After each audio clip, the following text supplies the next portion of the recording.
Hello, magandang gabi sa inyo lahat. Pre-show shoutout tayo mga kababayan ko.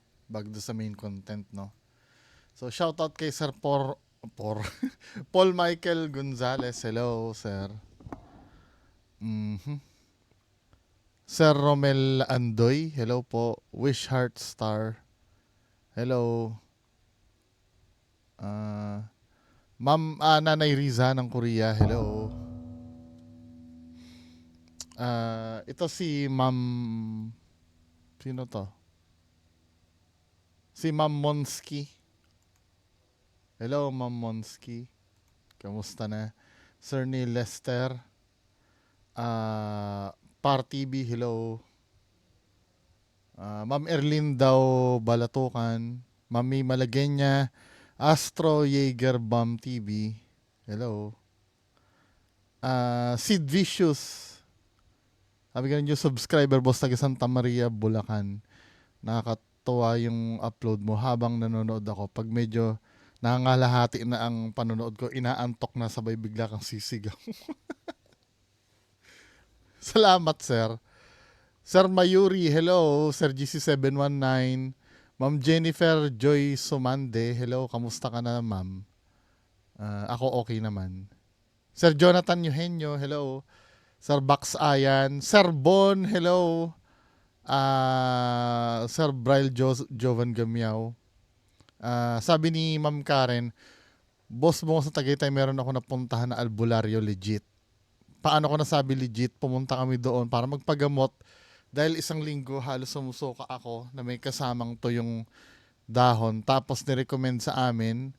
Pagdating namin doon, nagtanong kahit ano, hiningi lang niya ang buong name ko. After nun, paglabas niya sa room niya, sinabi niya ang dahilan. At sinabi lang sa akin kung anong dapat gawin. Naalala ko noon, meron daw ako nasipang duwende sa daluyan ng tubig. Namangha ako noon dahil hindi ako nagkwento bakit alam niya yon. Dahil nangyari talaga yon na meron akong hinakbangan na maliit na daluyan ng tubig sa may likod bahay noong time na nagbanding kami ng mga friend ko. Saan yun? Nawala tuloy ako. Sa likod bahay, marami kasing puno.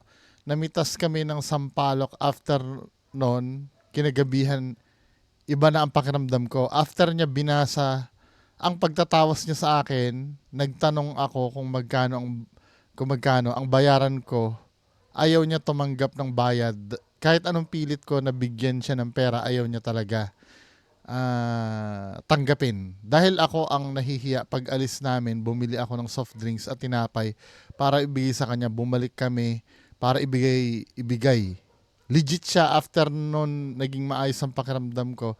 Pero continue pa rin ang aking pag-iinsenso tuwing 6 p.m. 3-day niya pinatay sa akin. Anong pinatay sa akin? Naging okay na ako November 2004. Natatandaan ko nangyari yun. Just sharing. Salamat, ma'am, sa pag-share mo. Hindi, malay mo, meron naman talagang totoo. Hindi ko naman sinasabi na lahat yan ay peke. Malay mo, meron naman talagang totoo. Ngayon, kung tatanungin ako 100% na sure, wala akong pwedeng sabihin. Kasi baka mamaya, may i-endorse ako sa inyo dito, tapos masilipan nyo ng hindi maganda, edi sablay din ako. Di ba? Patuloy tayong nagre-research. Pero malay mo, meron naman talagang totoo. Kaya lang, dahil maraming totoo, ibig sabihin, marami ding peke. At yun ang kailangan tingnan natin. Kasi mahirap talaga i-determine kung sino yung totoo sa hanay ng mga yan. 'Di ba? Eh yung mga gumagamot diyan or mga nag-spiritual, wag naman sana kayo mo-offend, 'di ba? Totoo naman 'yon. Kahit si Sir Ed naman, naiintindihan niya ako na kailangan talaga mag-ingat tayo sa mga peke. 'Di ba? Kasi instead na makabuti, kadalasan yung peke na yan ang nagiging cause pa ng mas malaking problema. Pero hindi ko sinasabi lahat ay peke, ha? Paulit-ulit ko sinasabi. Sino ba yung totoo para sa akin? Ayoko magsabi, mamaya may sabihin ako sa inyo. Tapos mahanapan nyo ng hindi totoo, di ba? Hindi naman sa pagiging safe. Kasi honestly, hindi ko rin talaga alam kung sino. Kung sino sa kanila kung sino ang totoo. Mahirap kahit nga sa kaibigan, di ba? Hindi mo alam kung sino ang totoo. Minsan nga, ah, sumugal ka na dun sa kaibigan mo na yon na lahat alam niyan tungkol sa'yo, di ba? Kasi nga, akala mo totoo, tapos yung pala peke. Hindi lang naman sa albularyo nangyayari yan. Kahit sa politiko din, di ba? Minsan akala mo totoong totoo siya, nung nanalo na, biglang lalabas ang kulay. 'Di ba? Hindi natin kasi talaga hindi tayo dito sa mundo na 'to, wala namang sigurado dito. Kahit nga kapatid mo minsan pinapagkanulo ka eh. Naranasan ko 'yun eh, 'di ba? Wala talagang dito. Kahit nga yung mismo magulang eh, binibenta ang anak, binubugaw eh. Kadugo na 'yun imposibleng 'di ba? Pagka halimbawa yung iba diyan, kapag naghahasa yung anak nilang babae, papatay eh. Minsan magulang pa yung nagbubugaw eh. Totoo 'yan, 'di ba? Lalo na yung mga musmus na bata, pinapang cybersex nila, anak nila, dahil sa pera. Ang pinapakita ko lang sa inyo dito, talaga dito sa mundo, walang sigurado. 'Di ba? Walang sigurado sa mundo. Kaya talagang constant dapat ang pag-iingat. Pero malay mo, meron naman talagang totoo. Kaya lang hindi mo agad-agad masasabi. Hello, Sir Choro Cales. Sir Bunga, wag ka na magpolitik. Hindi, ayoko talaga. Kung magko-content man ako sa politics, no? Kukwestiyonin ko na lang yung mga madali, yung hindi masyadong technical. Yung halimbawa, may ginawa si kandidatong ganito, ba't mo naman ginawa yon, men, di ba? Tapos yung mga supporter niya, syempre sasagutin ng supporter, kaya niya ginawa yan kasi ganito, ganyan. Pero yung wag yung iboto si ganito, dahil lahat naman yung kalayaan natin eh. Kung feeling mo siya yung karapat dapat sa posisyon, di siya iboto mo. Ito. Mahirap din kasi yan. Parang religion yan, men eh. 'Di ba? Tsaka yung kung sino ang gustong iboto, yan, nasa batas yan na freedom natin lahat yan. Kung sinong gusto natin iboto. Kung naniniwala tayo doon sa isang tao, 'di ba? Yan yung tinatawag na demokrasya. Now, pwede naman kayo mag-criticize, pwede nyo i-expose. Part pa rin ng demokrasya yon, 'di ba? Now, yung susuporta, bahala sila, 'di ba?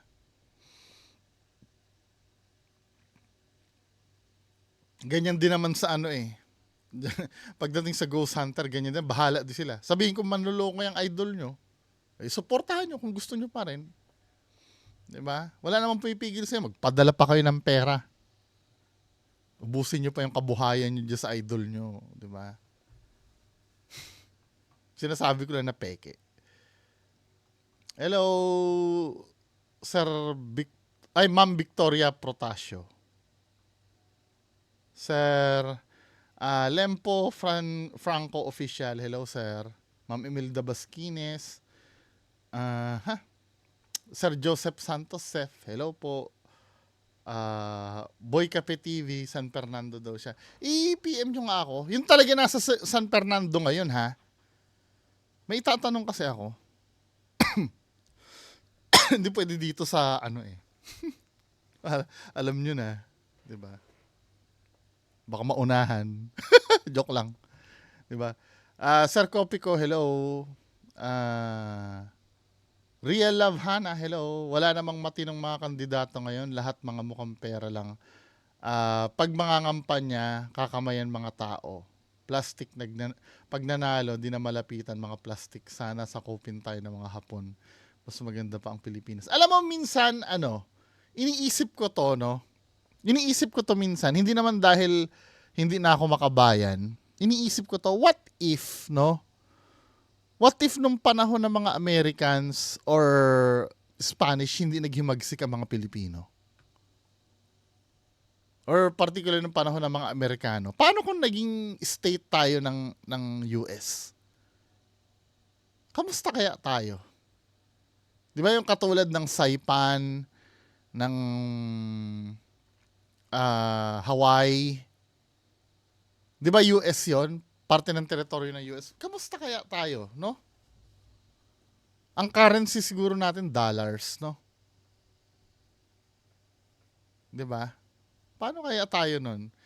Hindi ba parang mas makakabuti sa amin? Hindi naman sa inaano ko, di ba?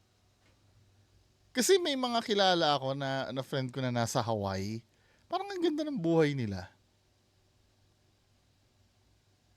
Hindi, anong tingin nyo nun? Paano kung nasakop tayo? Yung culture kaya ng corruption kaya?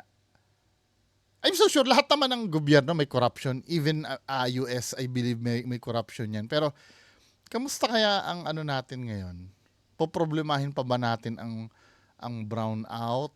O kasi may mga province pa na ano problema yung kuryente Poproblemahin ba natin yung mga pagbaha sa atin? 'Di ba? Anyway, hello Sir Joseph Santos Sef. Sa Dubai daw si Sir. Si Sir. Sa Gamabalakat. Ma'am Roseline, hello. Do sa last video natin kagabi.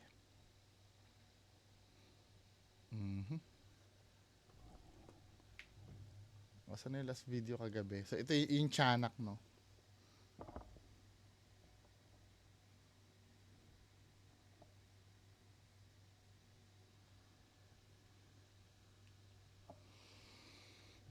Sabi nga ni Sir Erwin Rafael, yes, boss mo, taga San Fernando, Pampanga ako, I'm watching. PM nyo ako, sir. PM nyo ako. Ha? Sabi nga ni Ma'am Rosaline, ito gusto kong maano yung opinion nyo dito do sa tiyanak tiyanak is laman lupa. O kung laman lupa ang tiyanak, ba't yung origins ng tiyanak, galing siya sa nilaglag na baby? 'Di ba? Magulo Yan yung tinatanong ko kasi dinis kasi origin yun yung mga bata na pinalaglag ng nanay. Kasi alam ko sa Indonesia may sinasabi naman na Pontianak. Yung Pontianak sa Indonesia ba or Malaysia, parang white lady naman yun. Yun naman, nanay naman yun na namatay sa panganganak. Yung Pontianak na tinatawag. Pero Braille Jovan Gamiao, sabi gano'n ni Sir J.M. Balones, tingin ko din elemento yung nanakit sa kanila kasi ang elemento may kakayahang magpakita at mawala at manakit like tikbalang at kapre. Sabing gano'n. Shout out Sir Joseph Aperin. Hello. Hello Sir Joseph Aperin. Sabi ni John Mark Balones, ang pagkakalam ko po ang tiyanak ay isang batang kakasilang pa lang at namatay pagkatapos hindi nabinyagan at hindi man lang naiburol. Wala pong ganyan tiyanak na halos 10 years old na ang laki. Hindi kasi yung reenactment nila malaki Hindi alam naman pagdramahin mo yung baby sa reenactment. Di malamang ang kukunin nila yung mga maliliit. Sabi ni Marco Rosales, imagine papatirin ka ng tiyanak, kaliliit ng paa ng sanggol. Oo nga naman Yun ang sabi ni Tony Segovia Inano daw siya, pinatid daw, nakita niya daw, pinatid ng tiyanak. Ano ba yun? Di ba parang may something yung Tony Segovia na yun?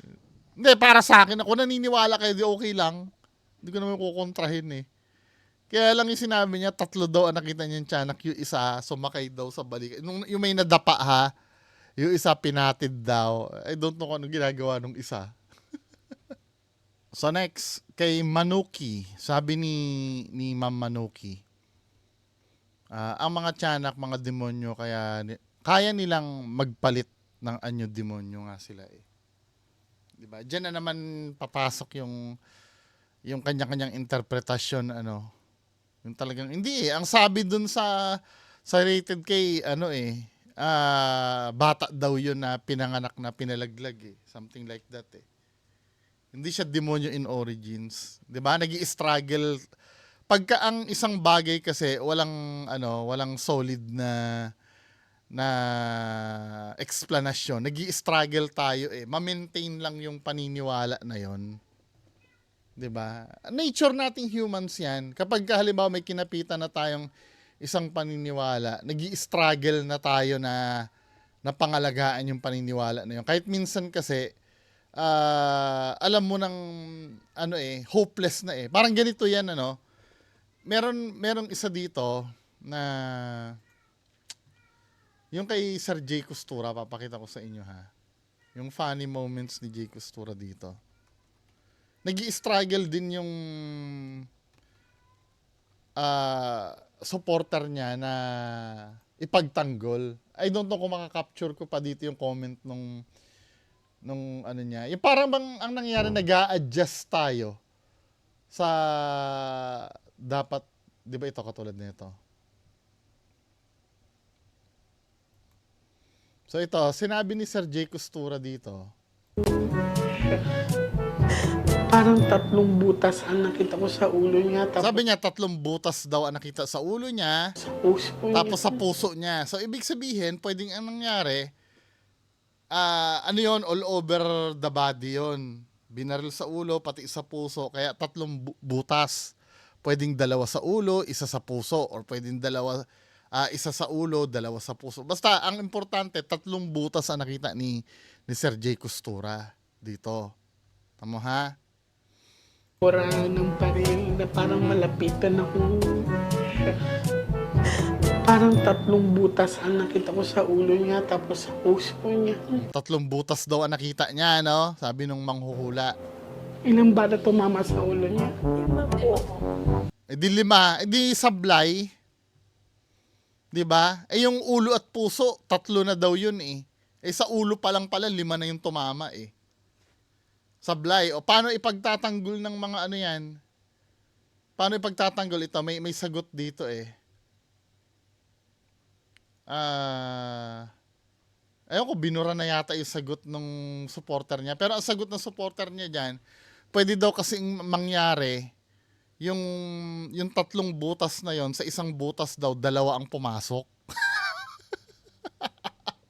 Tingnan mo kung paano sila nahihirapan ipagtanggol yung idol nila. 'Di ba? Actually, pagka yung nalaman na ilang bala ang tumama sa ulo, mai-inventory yun sa autopsy, 'di ba? Dahil do sa slag na makukuha. 'Di ba? Kaya nasabing 5. I mean, 'di ba, men? Tsaka kung yung katwiran niya na na sa isang butas daw kasi baka 2 yung tumama. Ano yun? Ewan ko ba? Hindi, minsan mapapansin natin, hindi ko naman sinasabi na nilulusot ni Ma'am Manuki yung pero napapansin kong ganyan, syempre, may paniniwala siya demonyo. Nakalusot nga naman, kung demonyo, magpapalit talaga ng anyo yon. Kaya lang ang problem kasi, ma'am, yung tiyanak kasi na ayon dun sa kwento nila, ang origins nun, pinanganak na bata yun na inabort. Ay no, bata yun sa sinapupunan na inabort. 'Di ba? Kaya walang puwang yung demonyo doon. Ibig sabihin, kung meron mang demonyo doon, yun yung magulang, yun yung nagdulot ng ang baby kasi wala namang malay yan eh. 'Di ba? Yun lang naman. Sabi ni Sir Kopi ko, feeling ko yung rated K na yan, ang scripted tulad nung paglabas na face-to-face, paano ko nasabi na, isa sa mga kaibigan namin ang papasali sa face-to-face, which is kilala namin yung tao na kasali. At yung kapatid ko na nagpa-practice na sila kasi isasalang na rin sila. Kaso hindi natuloy kasi pandemic po ata nung time na yun. Pati pala face-to-face fake. Diba? Sir Angelo Cornel, hello po. Wish Heart Star, hello. Sabi ni Cholo Rocales, ang tiyanak ay kasama sa kategory ng mga laman lupa. Sila ang sanggol na iwan ng magulang. Hindi pa rin sila laman lupa, kung sanggol sila. Iwan ng magulang sa kagubatan at doon sila naging tiyanak. Mamaya pag uwi ko, tingnan ko doon sa book, pero yan ang alam ko. Hindi pa, ang laman lupa kasi elementals ito, di ba? Kung laman lupa ka, elementals ka, ang origins mo talagang dyan sa nature. Hindi galing sa tao. Dahil kung galing sa tao yan, na sanggol yan, multo dapat yan.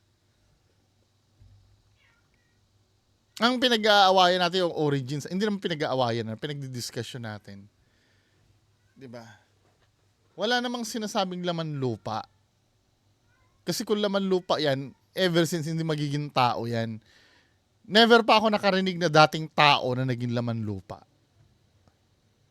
Sabi ko ni Ma'am Hope Pasinabaw, mga Pinoy lang naman naniniwala sa aswang at tiyanak. Dito sa Europe, di sila naniniwala dyan. Sabi ko ni Boss Jaylay, baka nga meron din nagtatago lang. Oo nga naman. Pero yung sa Europe may werewolf dyan, di ba? Documented na werewolf. Kaya lang, na-debunk ng mga scientists yun na yung werewolf pala na yun, parang dulot ng rabies pala yun. Kasi nagwawala yung mga na-rabies, di ba? Pag nakagat ka ng wolf. Magiging werewolf ka pag nakagat ka daw ng wolf eh. Sabi gano'n ni Michael Langot SD, ano nangyari sa bata na nawala sa ilog? Wala pa update pare. Inaano ko to. Gusto ko talagang i-content to, kaya lang nag-gather pa ako ng mga data. Feeling ko kasi makikita yung bata na yan eh. May aamin dyan eh. At pag may nakitang umamin dyan sa bata, saka ko iisa-isahin yung mga peking psychic na sumausaw doon. 'Di ba? Pero for now, meron naman akong reaction video kay Sir J. Costura nung ginawa niya yan. Hello, Sir Osen or Ma'am Osen. Boss, kailan yung collab nyo ni Sir Retzel? Sa 23 po, i-online ko. Ipapublish ko.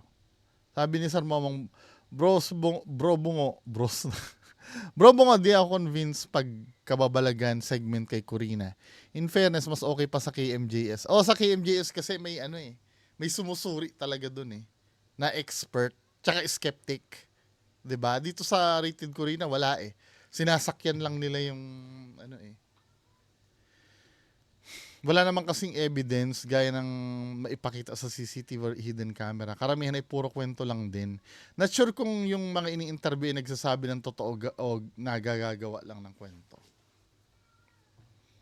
Zeus Gaming, hello! Ang pagkakalam ko, Idol Bungo Antiana kay isang uri ng maligno na nagaan yung sanggol. Pero conflict na naman ito sa doon sa pag-discuss ng origins ng tiyanak, 'di ba? Hindi ito baby na ipinalaglag. Pero kung sasakyan mo, mukhang mas nabibilang siya talaga sa maligno. Sabi ni Crizel Verzo, ang tiyanak po maririnig mo lang pero hindi mo makikita. Naka-experience po ako niya nung buntis ako. Dinig na dinig ko hating gabi. Akala ko bata na naglalaro sa gitna ng kagubatan. Nagpunta kasi kami sa bahay ng GF ng brother ko. Sa kabilang ilog ang bahay, wala iba bahay doon kundi yun lang. Kaya magtataka ka bakit maraming boses parang naghihiyawan. Pero sabi ng mga bahay, mag-ingat daw ako kasi yung narinig ko, tiyanak. Kung inatake ka ng tiyanak, hindi ka bubuhayin nun. Sabi ni ma'am. Hindi, pinatid daw nung tiyanak yung isa eh. Hello, Dodong Lariza, pigsa daw. Sabi ni Sir Mayuri, goblin daw ang tiyanak sa salitang Greek, kobalos. Sa English naman, rogue or evil spirit. Ito, mas pa to, dahil pinalaglag na bata yung origin eh. Malay mo, mas pinapaburan ko kung sabi evil spirit yan eh.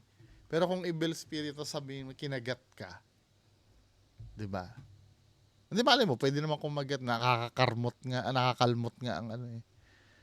Sabi ni Sir Patrick Ryan Teope, ang tiyanak isa batang nasa sinapupunang pinalaglag. Ito ay espiritu, hindi engkanto. Dahil naghahasik sila ng lagim, dahil hindi sila bininyagan at hindi matanggap na binuhay sila ng naghahasik ng lagim, hindi bininyagan, pinanghawakan siya ng mga jablo. Kaya matatawag na rin siyang aswang na espiritu dahil nananakit at pumapatay ng tao. Gaya rin siya ng aswang mahilig sa karahasan at dugo. Di ba ang aswang hindi naman espiritu yun? Physical lang aswang kaya nga nakaka-harm yun eh. Nagsimula daw yan sa Mindanao ng Mandaya tribe, Patianak. May paniniwala din na Spanish missionaries galing Mexico ang nagkalat ng paniniwala na yan. Kasi ang tiyanak ng Pinas, katulad din daw ng tiyanak sa Mexico na ang tawag ay Tiyaneke and ng Aztec mythology. Masyado malalim na yun, sir. Sir Mayuri. Hello, Ma'am May Malagay niya. Sarapi Medina. Aha. Ma'am Margin, hello.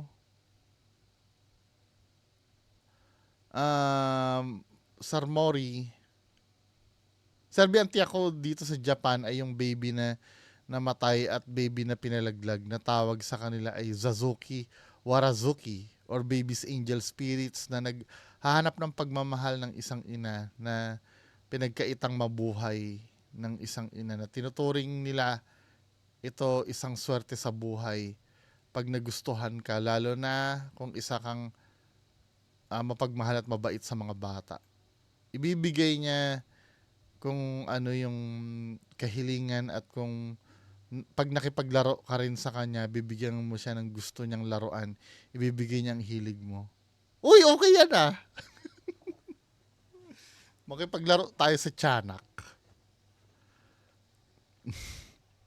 Hello, Sir GC719. Jojo Olumor, hello. Sabi ni Sir Julian Lacyan, tiyanak kay Janice de Belen lang sumikat yan. Parang sa pinauso sa Coke, pinauso Santa Claus, ginawan lang ng istorya. Sabi ni Southerns lang, mukhang buni naman yung pinakita. Bilog na bilog eh. Yung sugat, yung kinagat daw ng tiyanak. Sino pa ba nandito? Ma'am Erlinda Balakutan, hello. Sabi ni Sir Jonathan Eugenio, ang tiyanak ay nilalang sa Filipino mythology dahil myth ito, iba-iba ang paliwanag, interpretasyon sa anyo nito at pagkakailanlan. Depende sa pagpapasa ng kwento dahil myth nga. Ibig sabihin, katang isip lang ito.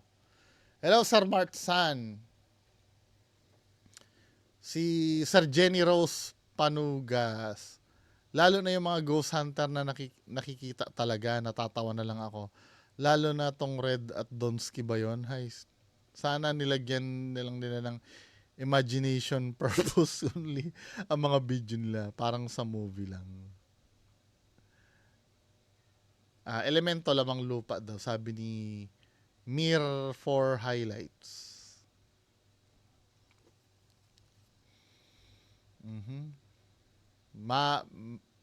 Hello, Sir Ma'am Mirakyon. Katang isip lang daw.